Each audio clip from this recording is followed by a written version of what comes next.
Hi, welcome, cuties. Welcome to Cutie Connect Cafe, where we tell stories about everything queer and tech.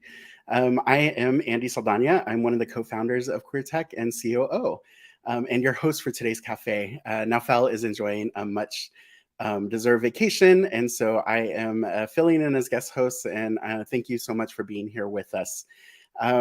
Before we begin, I just want to say Queer Tech is based in Jojage, Montreal, and we begin by acknowledging that Queer Tech is located on unceded Indigenous lands. The Ganyagahe Nation is recognized as the custodians of these lands and waters on which we gather today. We'd also like to thank you for joining us from wherever and whenever you are, and wherever you find yourself today. So thank you.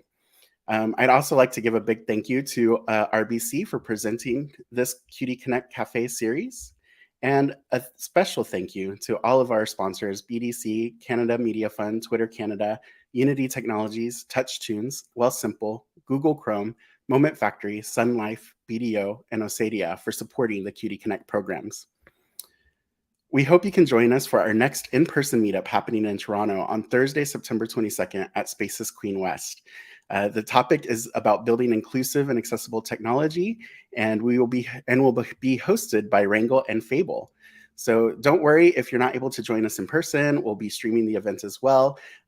Be sure to RSVP on our website, and hope to see you there either in person or online.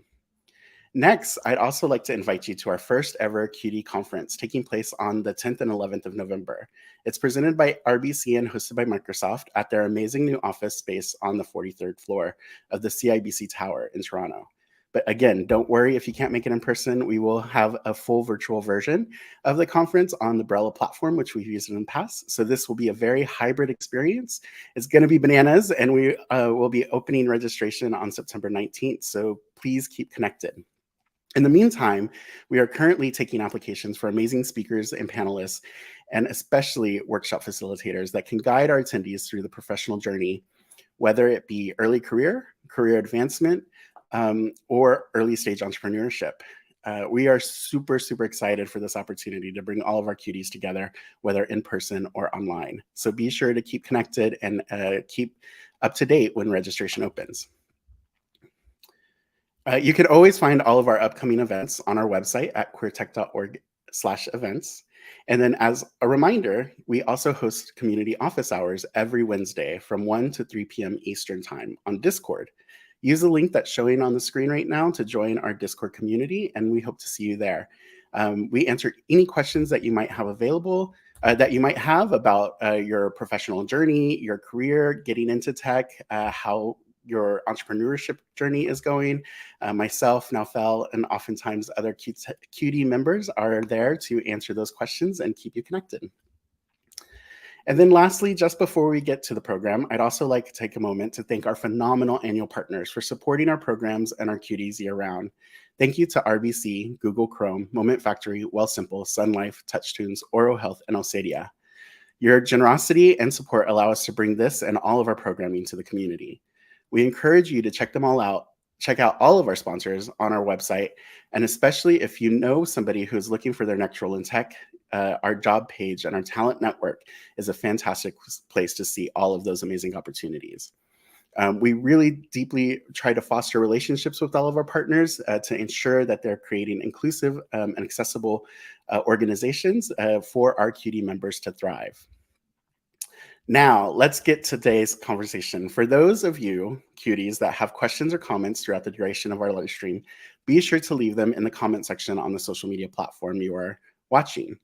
Margie and Diego from our team, thank you, Margie and Diego, will be sure to let me know when they come through, and we may share some of them live. You can also tag and share the link with anybody you think could use some queer inspiration today. And as usual, we are recording this, so you can always share it afterwards as well. For those of you who love what we do and want to support us, you can also make a small donation on our website.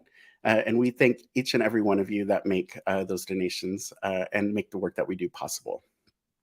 Now, to our guest. Our guest today is Rim Charkani. Rim is the co-founder and CEO of WALO, a fintech company on a mission to ensure the financial health of future generations. She has over 8 years of experience in corporate strategy and financial services sector.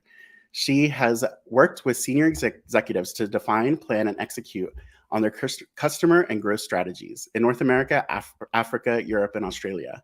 Prior to founding WALO, Rim has held multiple key roles, such as a senior corporate strategy advisor at Desjardins Group, strategy consulting manager at KPMG Canada, and digital consulting manager at KPMG Australia. Wow, that's amazing, all over the world. Rim holds an MBA in information technology management from Laval University and a master's degree in management from EDHEC Business School in France. So let's welcome Rim to the show. You may reveal yourself.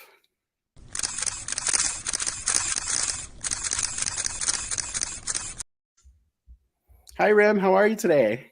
Hello, Andy. I'm good. How are you? I'm doing wonderful. Thank you. It's such a beautiful day in Montreal. And where are you joining us from today? I'm actually in Brazil today. So, Amazing. yeah, That is absolutely joining amazing. you from down south from the winter, actually. It's quickly turning to spring, I'm sure. That's phenomenal. That's phenomenal. Before we begin, just to set the stage, my name is Andy. It's such, again, a pleasure to have you with us. I use the he, him pronouns. What pronouns do you use? She, her. Wonderful. Thank you so much for sharing that. And let's get to the conversation. To start the conversation and to let the cuties know who you are and what your journey has been, I'd love to start from the beginning. Tell us a little bit about how you grew up, where you grew up, what your personal queer journey might have been, and yeah, how it's taken you to where you are. Sure. Well, first of all, thanks for the invite. I'm really happy to be here with you today and to share to talk about myself. Yay.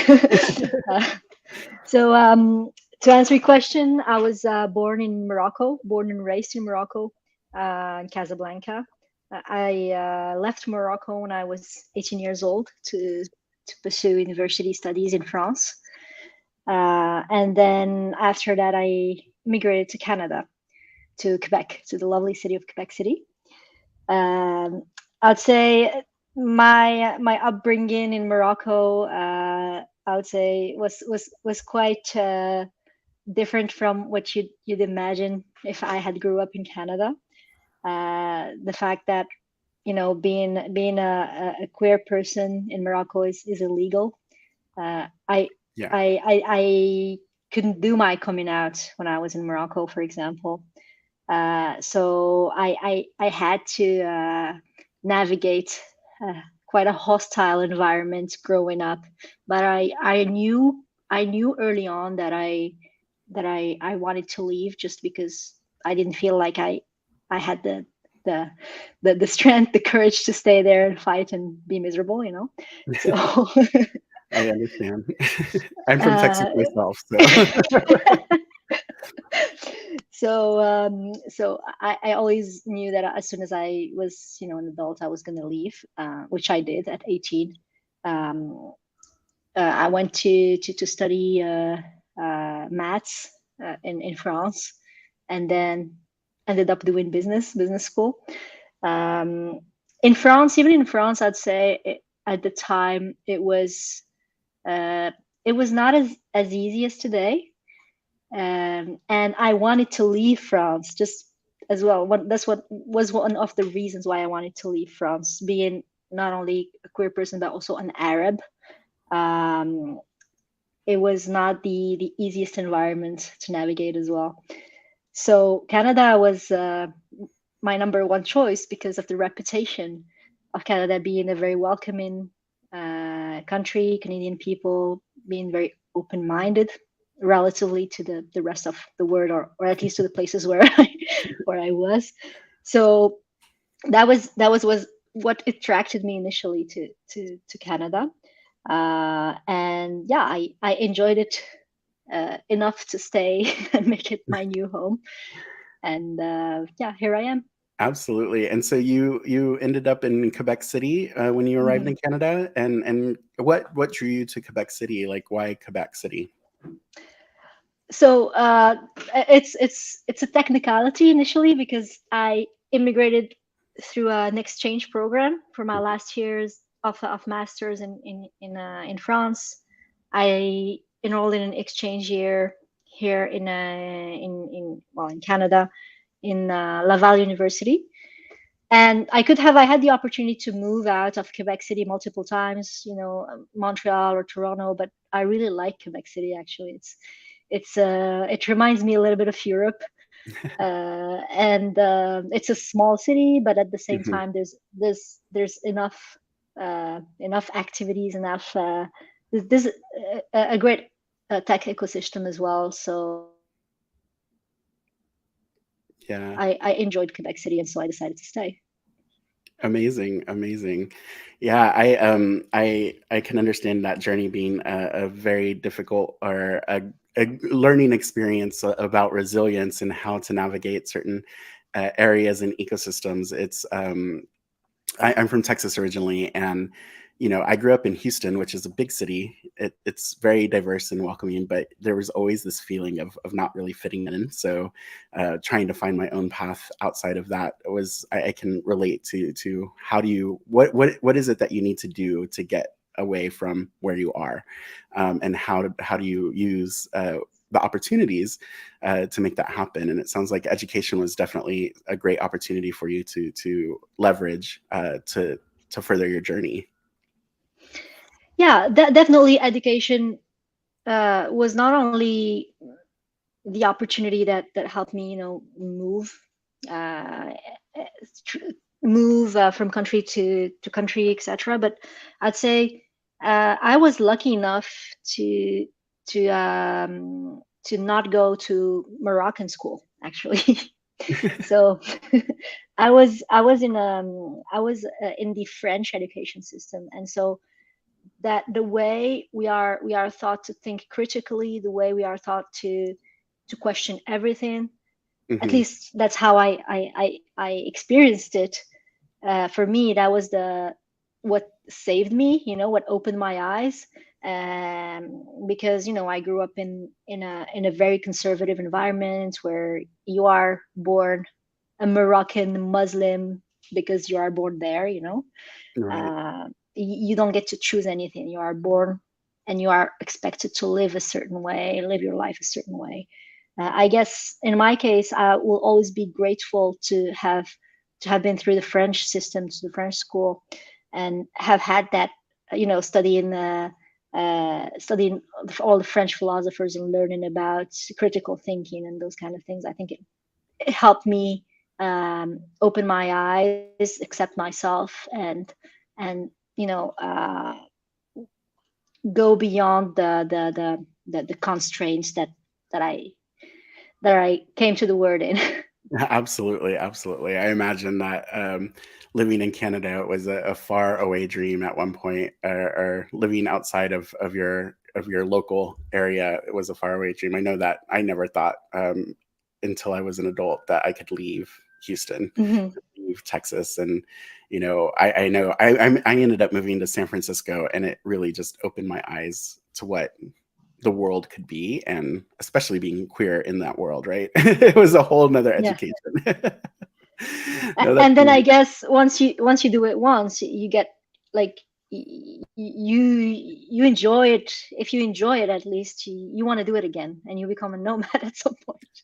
Almost, Absolutely. you like moving and discovering new places, and getting out of your comfort zone and being, you know challenged, having to learn, everything over again, having to make new friends, and you know I mean, that's something that I learned to enjoy actually. Yeah, I bet it's really helped you on your entrepreneurial journey as well. So I want to just shift the conversation a little bit and tell the audience a little bit about where you are, the company that you founded, and kind of talk a little bit about that journey in a deeper way, and then talk about how your life has impacted that transit that creation of that company. Mhm. So I always wanted to be an entrepreneur. I guess it's the freedom that it represented in my mind, at least. I always wanted to create something and to have control over what I'm doing, and do something that is meaningful for me. So it was just about the when, basically. Since I graduated, I went to work in corporate, but it was always in the back of my mind. I was always the person on the startup weekends, just going to meet startups, going to getting interested in startup competition, innovation competitions. So for me, it was a natural interest, and I tried to find, like, when I wanted to really make the big jump. I thought of something that would bring both my interests and my skills together, my skills, my experience, and so that's where the idea of WALO came from. Well, from my personal experience with money, I had to learn the hard way, and make mistakes. So I thought, hey, there's a better way. What if we teach kids about money early on, and just maybe to give a little bit of context. I didn't say what WALO is, by the way. So WALO is it's a mobile app and card that helps parents raise money smart kids. So it uses allowances, gamification, to help parents teach their kids how to save, how to spend in a smart way, and learn about financial concepts in general to grow up into being responsible young adults. So the idea came, from my experience with money, and then from the fact that I also worked in financial services for quite a bit. So I knew I had a good insider knowledge of how the system works and how banks works, and I thought, okay, let's do something. Let's create this tool that will help parents using digital money means, using real money and real card, teach their kids in the digital world how to spend and save responsibly. No, that's amazing. I think financial education is definitely a key to success in generational wealth, right? Like building generational wealth and starting from that young age. It's definitely something that that I know I wasn't taught, and it's something that I still struggle with today. So it's very admirable and inspirational to hear the mission of the company really focusing on young people to give them that education and make it fun. I was looking at the WALO app, and man, I really wish there was something like that when I was younger. And I'm sure I would probably be much better with money than I am today. When you talk about your experience in the finance industry, just to provide some background for the audience, can you talk a little bit about like what drew you to finance? Like, why did you decide to go into that as an industry as you were going through your educational journey? Hello, Andy. Hello. Hi. Did we lose you? Sorry. Can you hear me? I can. Yes. Yes, I lost you for the last seconds there. Oh, no worries. Again, I was just saying that it's such an admirable and inspirational product that you've created. And you mentioned your financial experience and your experience within the finance industry. Can you tell the audience a little bit about like what drew you to finance, or why you decided to build a career in finance? Well, it was not a deliberate decision. After my MBA, I wanted to work in strategy. And so I went into strategy consulting, and I worked in, as in, if you're familiar with consulting, when you start, you do everything. Like I worked for garbage companies and for banks, and then for educational institutions. So you kind of work for a lot of different industries. And I guess once I've learned a little bit more about each one of those that I was exposed to. The finance sector was very attractive to me because there was a lot of room for innovation. There's so much that can be improved, so many things that can be improved, and also I got to see the differences in different countries, how certain countries are way ahead of us, for example. So I saw that it was very interesting to me to see all that room for innovation and be aware of the trends. What are the weak signals? What things are coming? What can we do to improve certain things? So I guess I discovered this interest in financial services when I was consulting. When I was in consulting.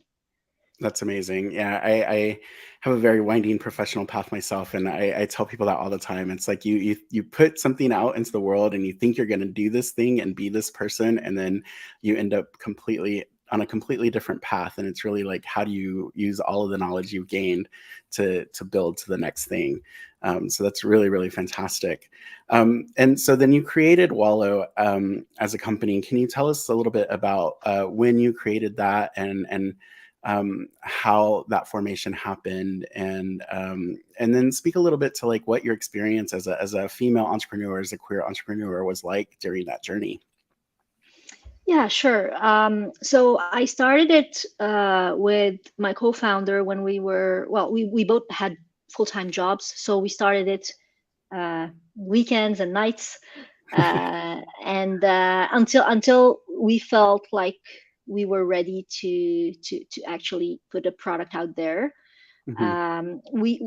We spent basically more than 6 months, I think, just doing it part-time, doing the customer research, understanding what's the problem we're trying to solve, and making sure there's a need for it. And once we had that confidence that yes, we need to do something about this, then we decided to jump full time. We then built a small team around mm-hmm. us because I'm not a developer. My first co-founder is not a developer. We got a third co-founder who was the CTO and okay. who helped us build a small tech team and get the work done. I think one of the when you're starting a tech company and you don't have a tech co-founder, it was I would say it was the first challenge that we got in building the team, and in okay. starting something. It's really, if you're looking to, as a business person looking to start a tech company, get yourself a tech co-founder. That was going to be my question for you, is like, as a non-technical founder, like what was that experience like? Like how, I bet you had to learn a whole lot of about technology and tech stacks and development and all of that. Can you talk a little bit about that journey? Well, especially as a first-time founder, okay. I would say right now, if I were to, I don't know, in some years start another company, I would probably feel a little bit more comfortable having those conversations, at least the initial conversations. But I remember in the early days, we were completely lost, like trying to understand what technology, what tech stack we should be using, and how we should build the architecture, and how, like, we didn't have the skills. And luckily we were able to get a third person on the team to do that, to do that work. And also, as you said, yes, you learn a lot, actually. Like I feel like I'm fluent in tech now. Like, just I feel like I can speak tech to tech people. So it's very rewarding as well to kind of learn so much, like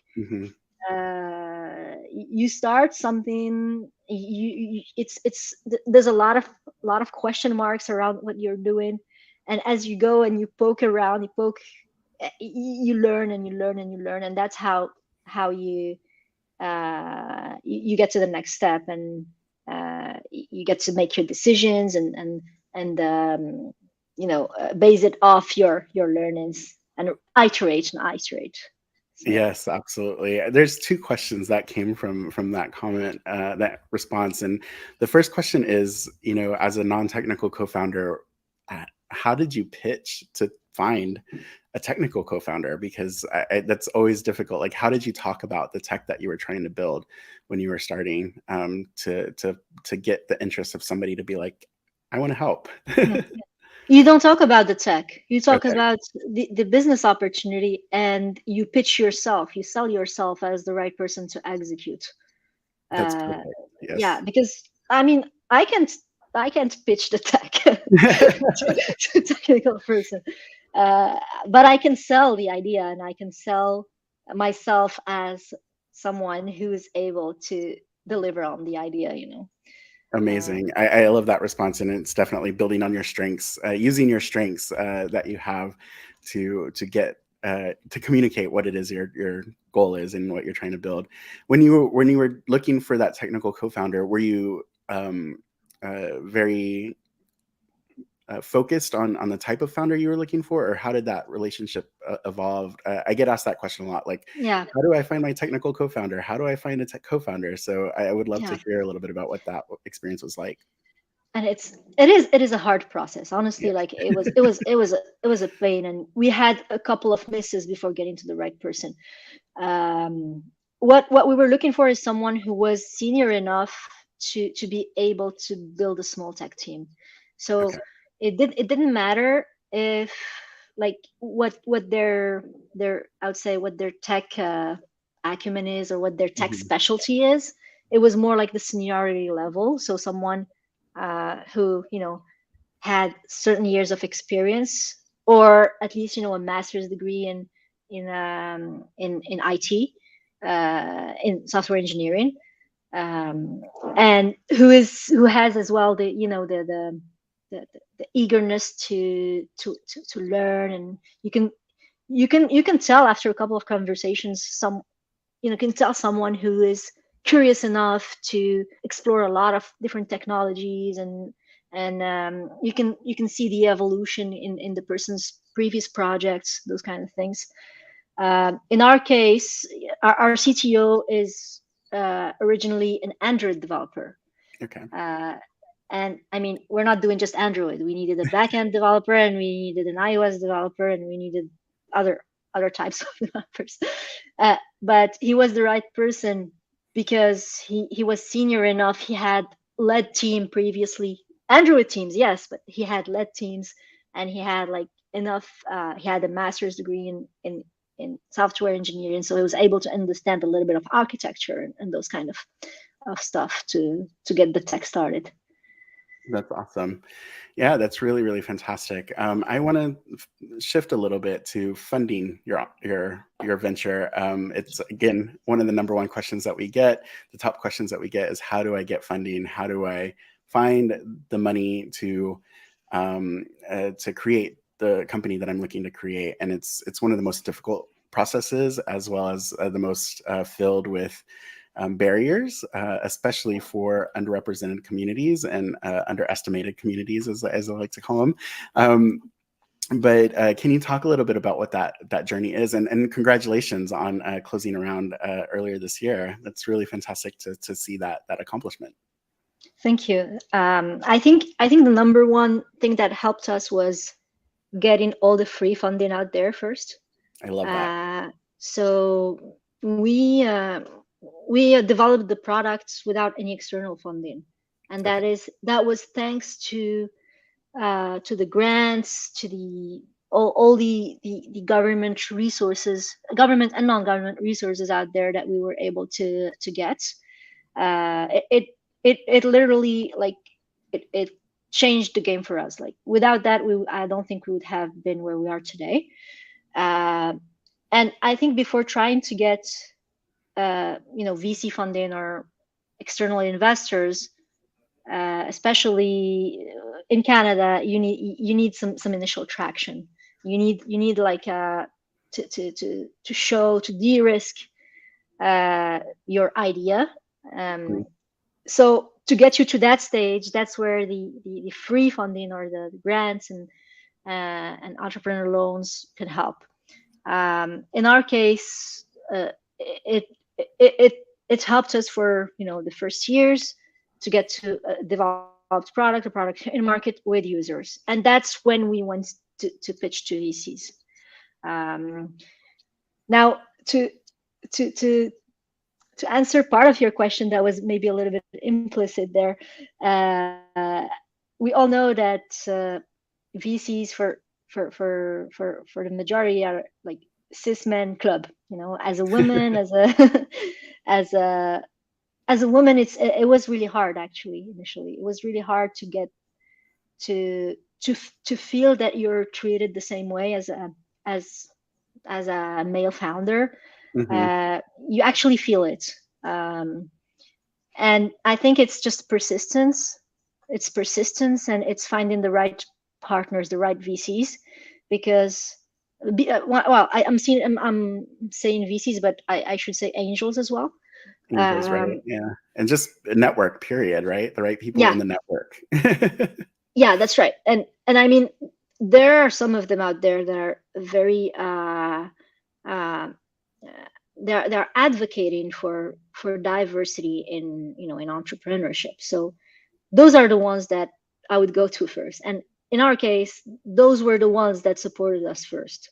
So either they were like, for example of angels, I think most of the angels in our cap table are either immigrant entrepreneurs or some sort of diverse entrepreneur. So they actually understand the pain, and I think it was helpful getting some of those people on board, just because it's true. Like, it's the first checks that are the hardest. When you start getting commitments, it makes the following conversations easier. So yeah, absolutely. I think you hit on a few really great things in those responses. The first is that it didn't happen overnight. You built this product over a couple of years. You found a technical co-founder, and you built that team, that core team, to help you get the mission and the product created. And then you resourced through available funds that are non-dilutive and can support you on that journey, which is a part that a lot of entrepreneurs don't think about, and the media doesn't really cover, right? Like, they talk about VC funding, getting funding, and a lot of startup founders think, oh my gosh, the first thing I have to do is get funding. And it's really not, right? Like, you should be really focused on building your business. And there are so many resources, especially here in Canada, that encourage and fund entrepreneurship and startups. So that's excellent. Thank you so much for mentioning that. And then the second piece is this network of the importance of network and making sure that you're surrounding yourself with people that understand and get you as a founder and the product. I think that's also very key, because I'm sure that those initial, it's a difficult road to create that network and to create that momentum. But once you do, it starts to open doors that you didn't even know were there. Is that correct? That's right. I mean, network, you can't say it enough, is very important when you're starting a business. And network is something that you build over time, and that grows, exponentially, because the more you know, the more you can access. So I think one way for me, it was initially hard, because when as an immigrant, you don't have your family here. You're just making a couple of friends in university, and you start working in a new country. So you can see it I viewed it initially as a challenge, because I didn't have any professional network. But you need patience and you need consistency. And I personally don't like, faking it, or just going to all those events, after work events, just to network. But where I started was to just try to get to the resources that are useful to you. So in my case, it was our local incubator, our local tech incubator. That's where I started. And they already have a network or that revolves around that incubator and an ecosystem that helps entrepreneurs, whether they are mentors or entrepreneurs, other founders. They are linked with other corporations or government agencies. So starting there for me was what helped me get started actually in building that entrepreneurial network and ecosystem around me. Yeah, I love that. I think you mentioned a few key things as well, about going to Startup Weekend and going to events where you were pitching and getting exposure to these networks. And I think that that's very important, right? Like the community is there, and you just need to understand how to participate and look for the things that you are looking for and ask the questions that you're looking to get answered. I love that. I love that a ton. I get, everybody's like, how do you do this? And it's like you have to be prepared and go out and look for what you're looking for, right? Like identify and then search and grab it. Yeah. That's really wonderful. And also I would say most importantly, don't be discouraged. Yes. Because definitely. Because you actually only fail if you stop trying. So it's not going to come from from one day to the other. It's really persistence, and eventually it pays off. Yeah, absolutely. We interact with a number of young queer entrepreneurs or fledgling entrepreneurs or aspiring entrepreneurs who are looking to figure out how to create something. I would love to hear kind of what resources you leaned on or utilized on your journey. Were there any that were absolutely, the go-to for you, or talk a little bit about that? So in my case, the fact that WALO is a fintech, it was extremely important for us to get in contact with the fintech ecosystem, and in our case, in Montreal, there's a fintech organization called Fintech Cadence. That was our start. That's where we started. They, when you start in an industry that's a bit, I wouldn't say complicated, but at least that has its rules, and there are some technicalities that you don't understand. Just because I worked in finance doesn't mean I know everything about finance. I didn't know how, when I started, I didn't know how prepaid card worked, for example, how all the mechanisms behind it work. But how do I get that information? It's super complicated if you don't know where to go. So going to that sectorial, I'd say, or specific incubator that was in fintech was very helpful to connect us to the right persons, to the right people, and to help us get those initial questions answered. Then I'd say the other resources for funding, I believe there are some of them. There are repositories for grant funding. I think those are common and to all industries and available online to all Canadians. I would say in our case, being based in the province of Quebec, one of our biggest grant sponsors was the Ministry of Economy. They had a lot of innovation grants for which we could apply, and they keep on having new programs each year. They were the biggest support in our grant funding.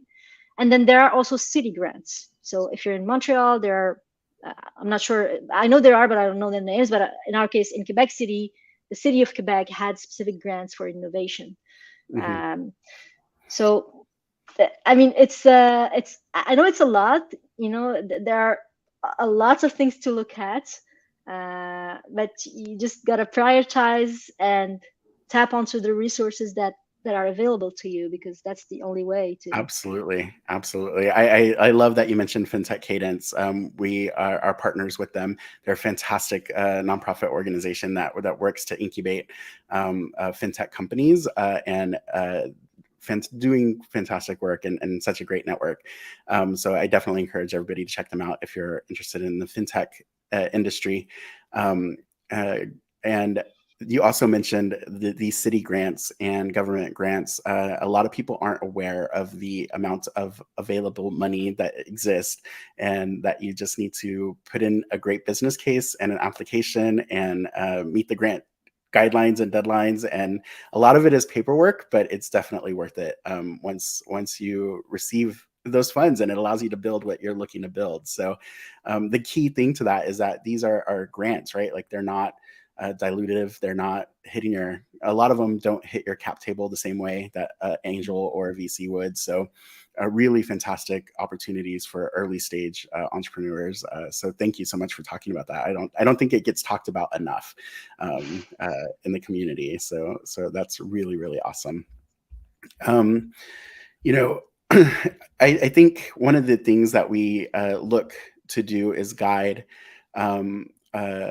the next generation of entrepreneurs, the next generation of tech workers, and making sure that we build inclusive and open spaces. So I would love to talk a little bit about what your journey was in being a founder, and how you're building your company, the things you think about when building your teams, what kind of hires do you look for, and it would be great to get some insight there.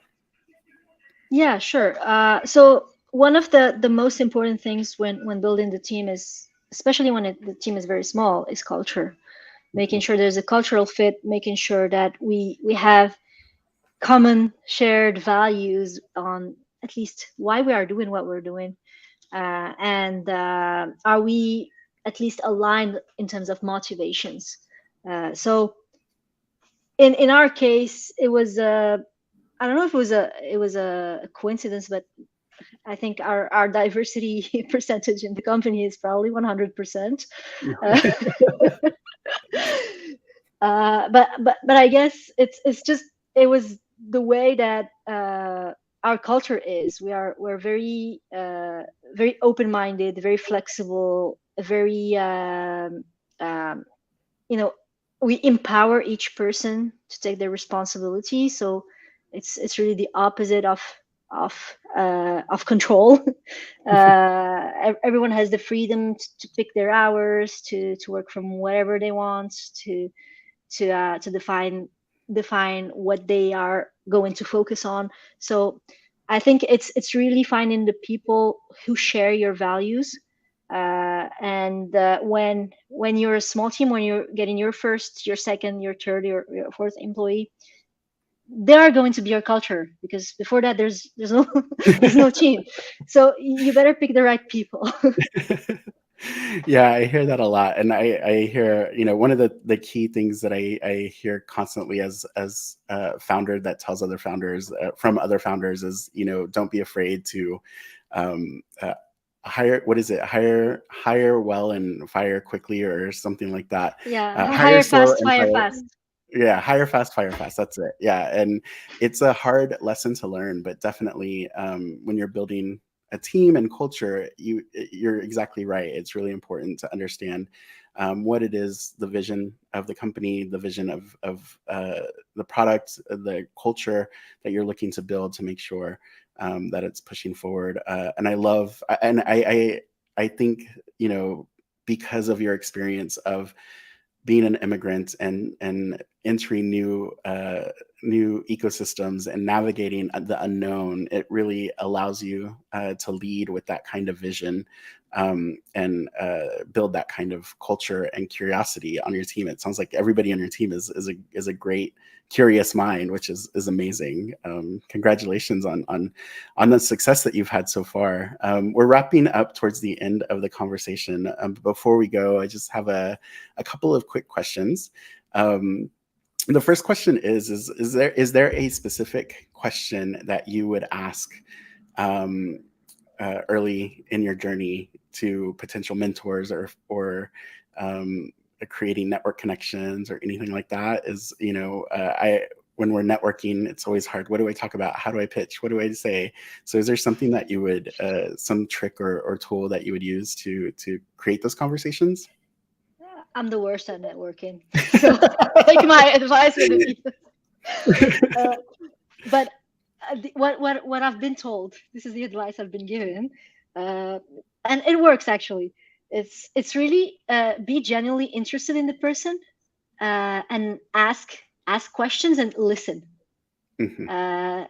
And it's something that for me it wasn't something that I used to do. I'm a shy introvert person, so it doesn't come naturally to me to go and ask questions about about someone that you just met.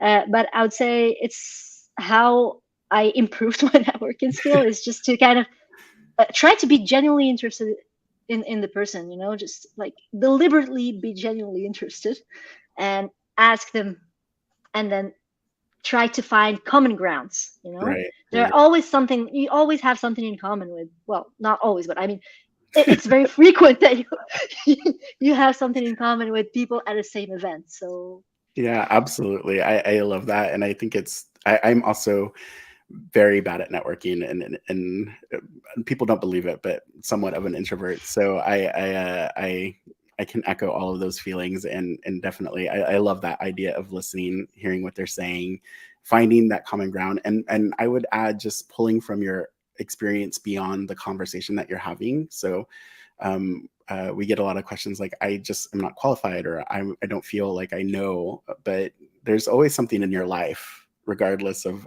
what your experience is, that you've learned from, that you've gained from. So what is that? Who are you as a whole person? And make sure that you're bringing that to these conversations. No, I love that. Thank you. yeah, actually, this makes me think of something really important Mhm. that I think a lot of people relate to, and women especially. It's imposter syndrome. Yes, Uh, absolutely.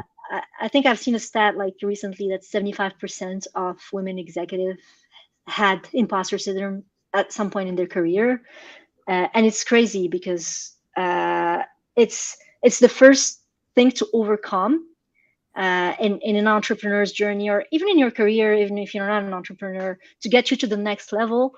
You kind of need to overcome that and analyze it and do that work to understand that if you're an imposter, then everyone is, Mhm.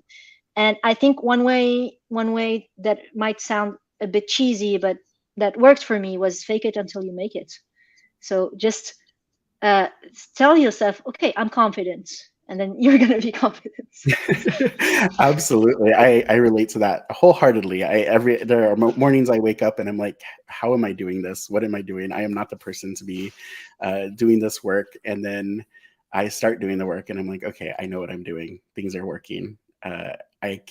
Nothing has come up that I haven't been able to solve with Mhm. access to resource, or access to network, or ask the right questions and reaching out. So I think it's exactly that. Like overcoming that is one of the biggest hurdles, and just making sure that you have that. You're never alone, right? There's always somebody out there that can help with whatever your question is. That's amazing. And I could talk to you all day. There are so many things I want to go deeper on: the product itself, the journey, your professional and your personal journey. You're in Brazil right now. You were from Morocco. I mean, we could talk about travel and exploration for hours. And then there's like the entrepreneurial part. So I want to keep picking your brain, but I also want to be respectful of the time, and thank you so much for this opportunity. One last question I will ask though is there a favorite book or podcast that you're listening to right now or reading that is giving you any kind of inspiration or helping you through your day? The book I'm reading right now is called the Growth Handbook. Um, I forgot the name of the author, but he's a very famous entrepreneur. I'm really bad with names. Uh, it's really about it has what I find interesting in it is all the quotes. This Mhm. person goes out and interviews a lot of very successful either entrepreneurs or executives in top startups like Stripe and LinkedIn, Mhm. and they give those snippets of experience, of wisdom. I find it really interesting and mind opening to just listen to those people who've been there, done it and succeeded. So yeah, that's what I'm reading. Amazing, amazing. I'm sure. And it was called the Entrepreneur's Handbook. Is that correct? No, it's the Growth Handbook. The Growth Handbook. Okay. Yeah. So we'll be sure to check that out. That's amazing. Well, thank you so much, Rim, for joining us today and sharing your story. And we hope and encourage everyone to stay connected with Rim on LinkedIn. You can find her at her profile that we have up on the screen. Are there any last words that you want to share with the audience, or? No, I think we've had a really great chat. Thanks for having me, Andy. And Wonderful. I hope we get to talk about travels another time. Yes, absolutely. And I think we might want to have you back for like a product talk. I would love to really dive deep into that product. And when I was researching just the gamification aspect and all these amazing things that you're building into the app for the education purposes, it's just phenomenal. So I think, I'm going to reach out to you again to see if we can get something set up. But again, thank you everyone for joining us. Thank you again, Rim, for joining us today. And then again, thank you so much to our amazing sponsors, RBC, for presenting the QD Connect live stream series. And thank you to Unity Technologies, BDC, Google Chrome, Moment Factory, Sun Life, TouchTunes, Oro Health, and Osadia. We again encourage you to check them out. And they're all helping us queer the tech ecosystem. Our next show is going to be October the 8th. So we hope that you stay connected at queertech.org, and we'll be announcing the guests soon. Thank you so much. Have a fantastic afternoon. Thank you. Bye-bye.